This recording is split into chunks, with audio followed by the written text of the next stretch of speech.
universal acceptance of the cut-hunter theory of AIDS origin, most evidence suggests that AIDS is a man-made disease.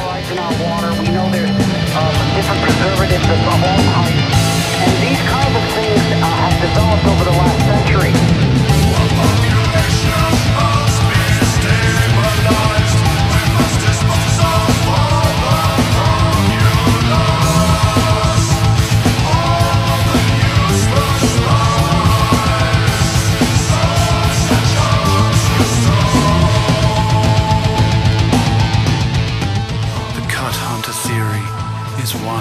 Powerful pharmaceutical industry and researchers would have us believe is at the source of the pandemic ravaging Africa and other parts of the world. What happened at the beginning of the industrial age is that the major corporations began to make all kinds of toxins and pollutants, and they didn't have any place to dump it, so they dumped it in the air, they dumped it in the water, they dumped it in our food. They began to put things like fluoride in the water. But they did have the knowledge of what these chemicals could do. They simply hid the knowledge from the people, and they used the government and the agencies of the government that were supposed to be protecting the people to actually hide knowledge from the people. Every part of the research into the genesis of the AIDS pandemic points not just to its birth in a lab, but references to specific genotypes. The Carnegie people took over allopathic medicine was basically to sell drugs to people.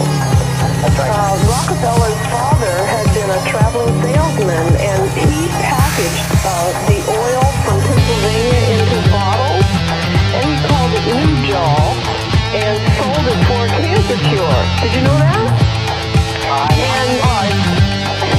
But what happened is that people started really dying because what it did is that it took all of their fat-soluble vitamins out of their system.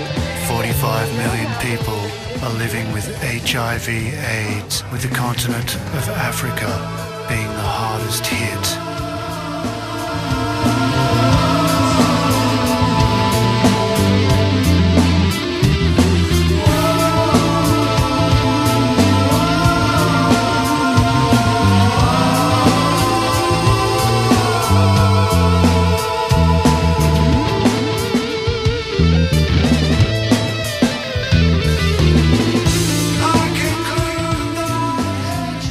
The vast majority of the world's population have bought into the position sold to them by reputable international bodies such as the World Health Organization. Ignore the evidence and act as if they don't know what's going on.